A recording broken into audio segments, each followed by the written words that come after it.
Muy buenos días, hermanos. Ahora vamos a tener nuestro tiempo de preguntas y respuestas. Primeramente quiero agradecerles a todos los que están mandando preguntas una vez más. Y bueno, en realidad podemos continuar contestando las preguntas que mandan. Si no tiene más preguntas, podemos retornar a nuestro estudio de la palabra de Dios. Pero si tiene más preguntas, podemos continuar. Y quiero explicarles o quizás aclarar que estoy contestando las preguntas a veces cuando alguien tiene algo en común, a dos de las preguntas. Entonces, si no he respondido a una pregunta que alguien ha mandado, entonces no se preocupen, no me he olvidado, voy a responder en la próxima oportunidad. Entonces, la próxima semana tenemos varias preguntas sobre el libro de Génesis. Entonces vamos a estar contestando esas preguntas sobre la primera parte de Génesis. Pero si alguien tiene una otra pregunta sobre la Biblia, entonces puede mandarlo en este tiempo para poder responder la próxima semana. Entonces, hoy tenemos por la primera pregunta, es así. El cristianismo existe desde tiempos remotos, pero el catolicismo se apropia de todas sus etapas. ¿Cuándo aparece o nace el cristianismo evangélico? Entonces, esa es una buena pregunta y quizás en base de la idea de algunos o quizás lo que enseñan, porque en realidad si estudiamos la historia, podemos ver que la Iglesia Católica, con las doctrinas y prácticas que tiene hoy en día, no existía en el Nuevo Testamento. Muchos de ellos dirían que son de Pedro, no son del Nuevo Testamento, de las primeras iglesias. Pero si examinamos la doctrina, las prácticas, todo lo que creen y que hacen, entonces en realidad no encontramos esto en la misma palabra de Dios. Históricamente, la Iglesia Católica comenzó más o menos en el año 300 con el emperador Constantino. En el año 311, Constantino estaba en una batalla contra sus enemigos en un puente famoso, y él supuestamente vio una visión en el cielo, una cruz flamante. Y cuando vio, lo tomó como una señal y dijo, si gano esta batalla, entonces yo me voy a convertir a cristiano, porque él hasta este momento era pagano. Entonces, cuando él ganó la batalla, él lo tomó como una señal de Dios. Él se convirtió en cristiano y en el año 313 él hizo el famoso Edicto de Milán, cuando él básicamente declaró el cristianismo como la religión oficial de todo el imperio, todo el lugar en este tiempo. Entonces, hasta que el primer hombre reconocido como el primer papa se llama León el primero. Y eso era más o menos en el año 451, y él era el primero que se declaró obispo de la iglesia de Roma y también sucesor de Pedro. Entonces no era hasta el año 300 y en realidad 400, 450, cuando empezamos a ver el establecimiento de la iglesia. Otro hombre en los años 300 que era muy famoso, que hizo mucho para promover las doctrinas y enseñanzas de la Iglesia Católica, era un hombre que se llama Agustín, ¿no? El famoso Agustín. Entonces, en este tiempo, las doctrinas de catolicismo se fueron desarrollando. No era algo, digamos, eso es lo que creemos nosotros.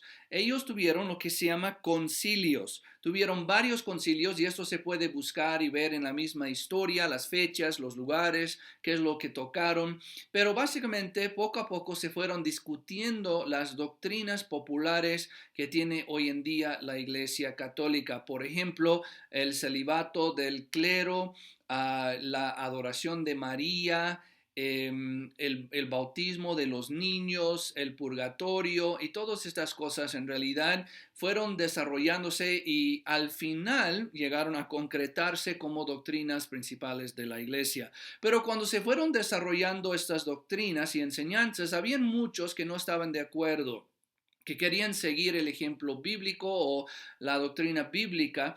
Entonces ellos se fueron separándose, y eso es lo que comenzó un tiempo que se llama oscurantismo, cuando la Iglesia Católica empezó a perseguir a los creyentes de la Biblia porque ellos no estaban de acuerdo con las doctrinas que ellos estaban enseñando. Entonces, más o menos desde el año 500 hasta el año 1500, un periodo de 1000 años, es un tiempo que se llama la Inquisición, cuando muchos cristianos perdieron sus vidas, sufrieron mucho por la persecución de la iglesia. ¿Por qué? Porque cuando ellos no estaban de acuerdo con el bautismo de los infantes, cuando ellos insistían que alguien tenía que bautizarse de nuevo después de creer, entonces recibieron mucha persecución por esto.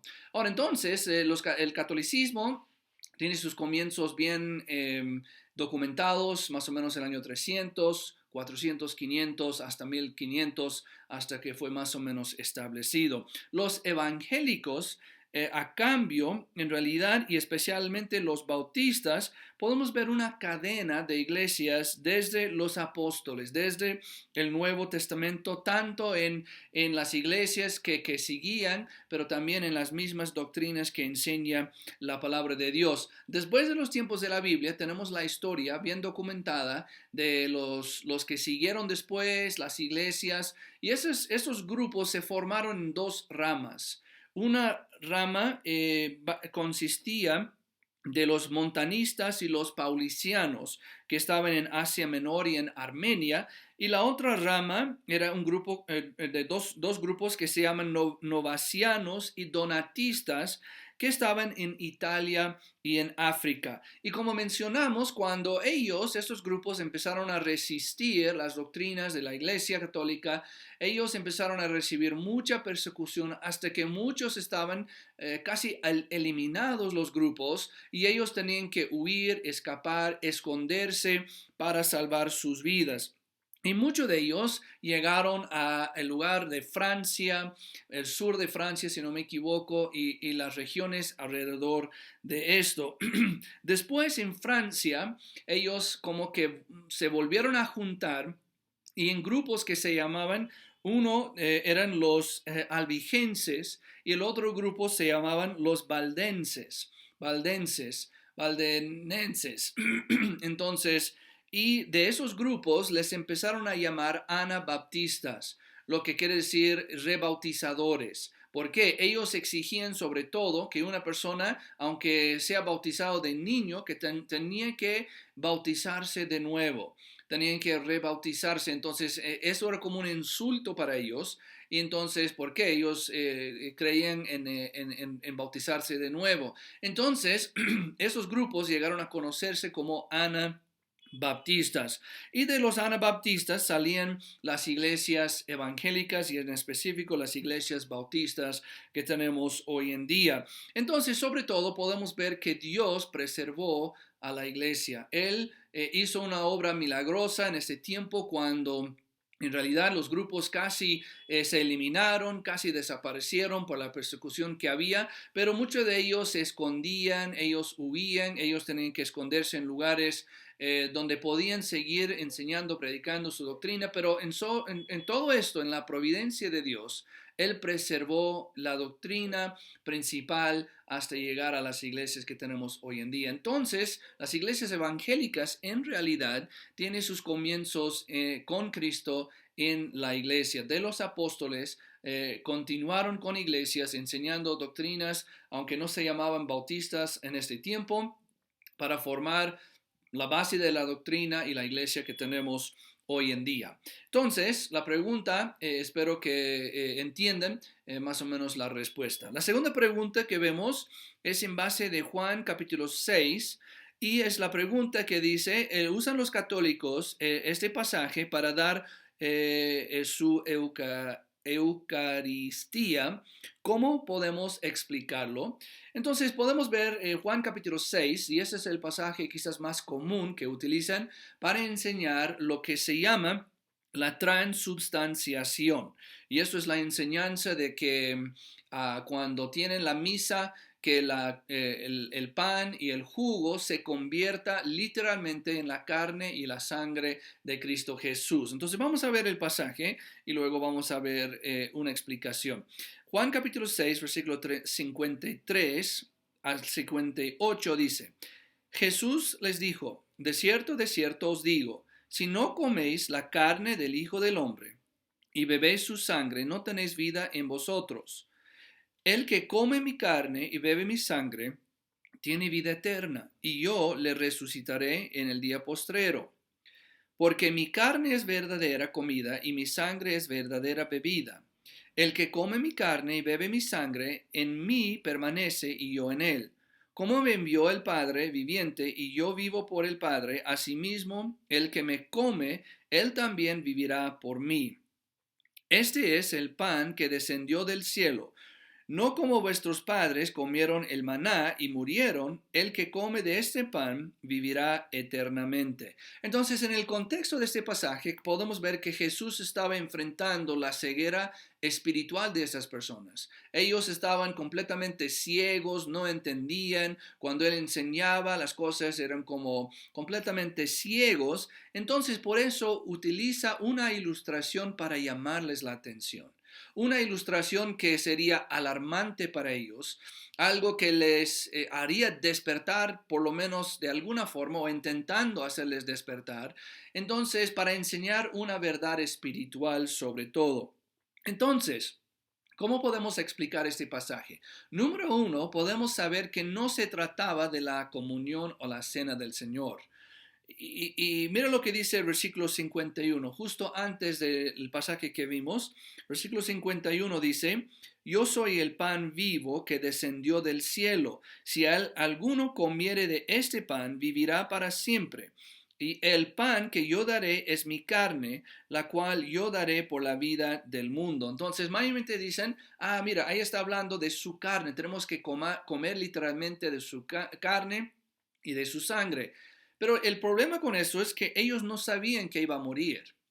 La gente común en ese tiempo no tenía idea de que Cristo iba a ir a la cruz. Entonces, hablar de comer su carne, no hubieran pensado en la cena del Señor, en la comunión y en el pan. ¿Por qué? Él no había instituido la cena del Señor hasta ese tiempo. Recuerden que esto era después en el aposento alto con sus discípulos. Entonces, si estaba hablando de la cena del Señor, no hubiera hablado con gente incrédula.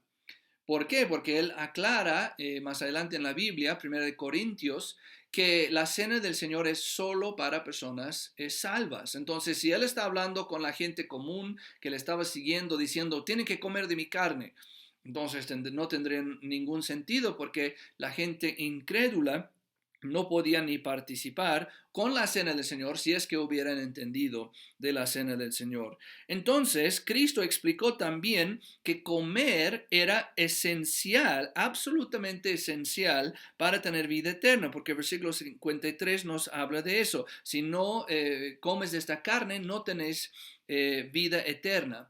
Entonces, si es así, entonces todas las personas antes de este evento no podrían tener vida eterna.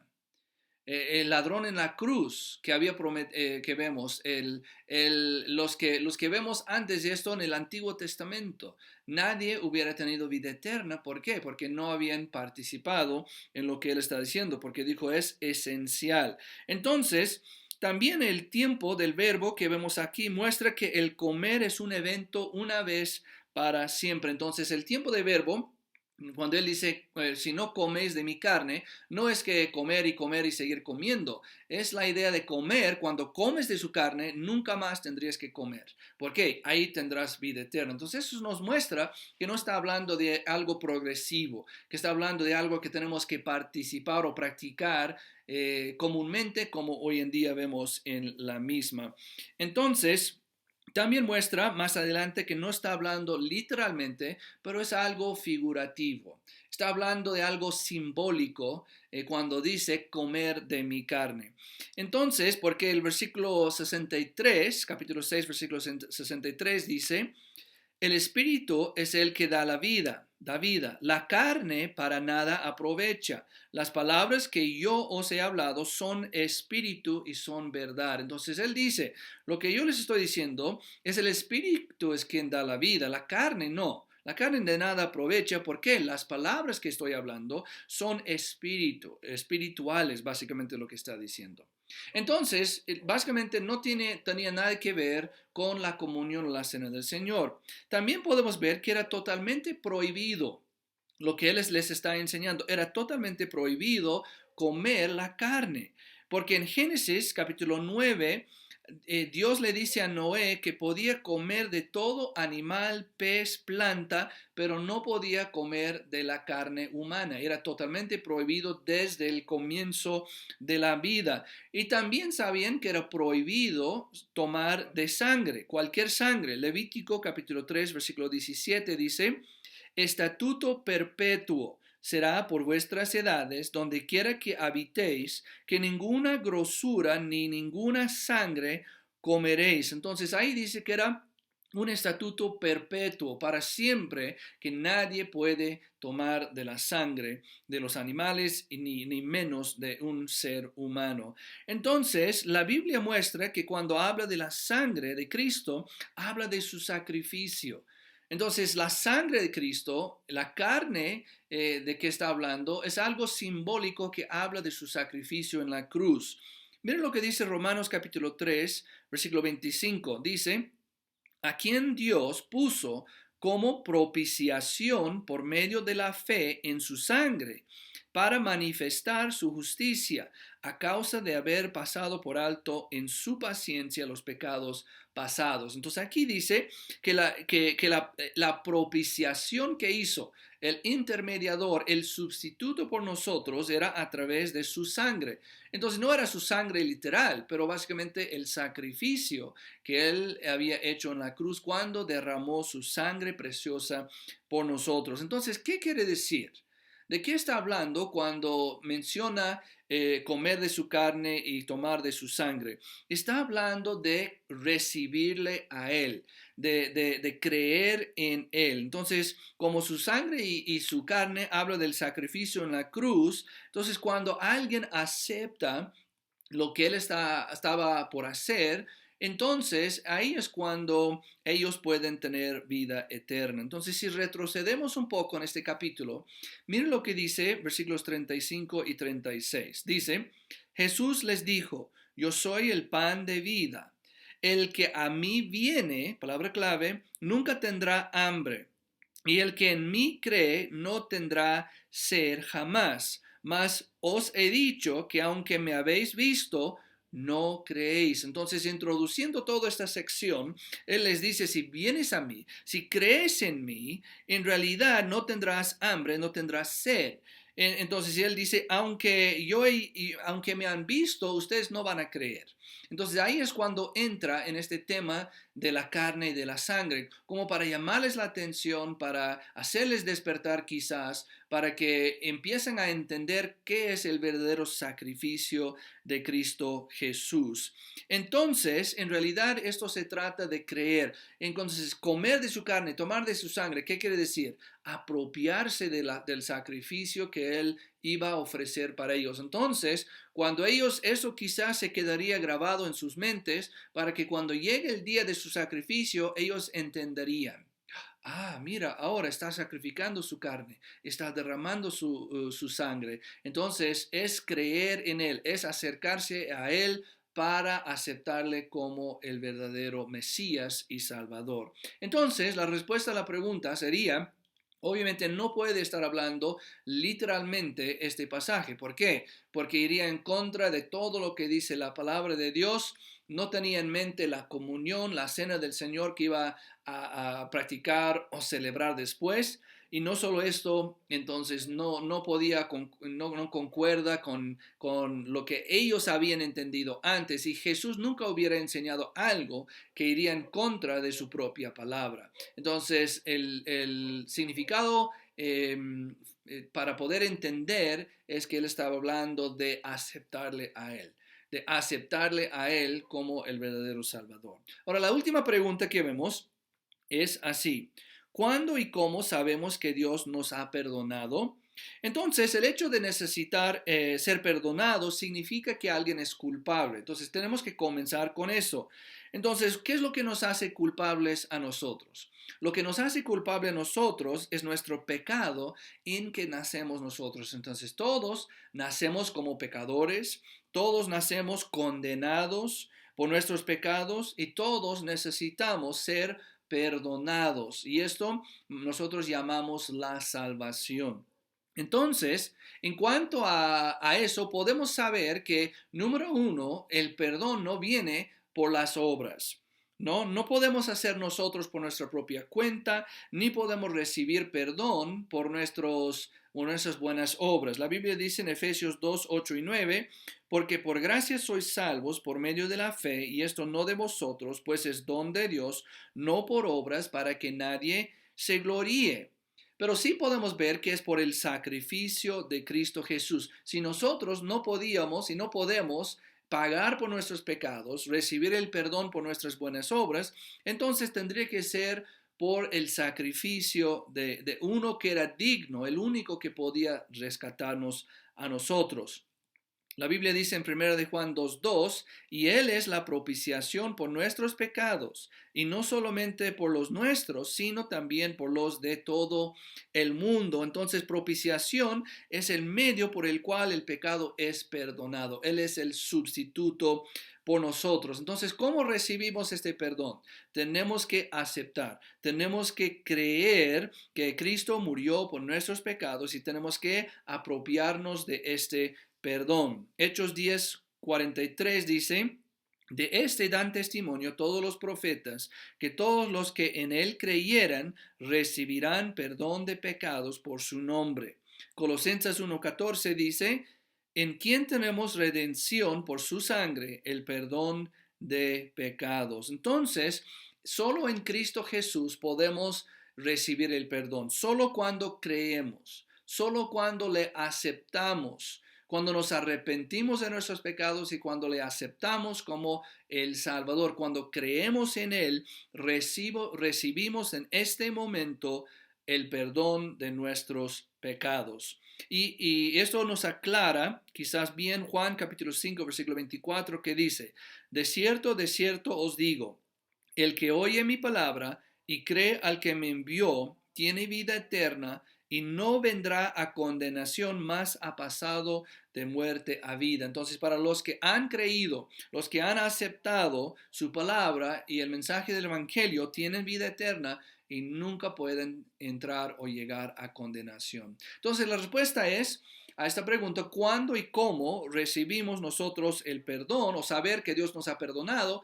Porque su palabra dice, si creemos en Él, recibimos perdón de pecados. Y cuando recibimos el perdón de pecados, es el perdón por todos nuestros pecados y sabemos que nunca más podemos ser condenados, nunca más podemos llegar a la condenación, porque ya somos limpios, purificados, justos delante de nuestro Dios. Entonces, gracias hermanos por sus preguntas. No se olviden, la próxima semana vamos a continuar quizás con una última prédica sobre las preguntas y las respuestas. Entonces, Dios les bendiga hermanos. Muchas gracias.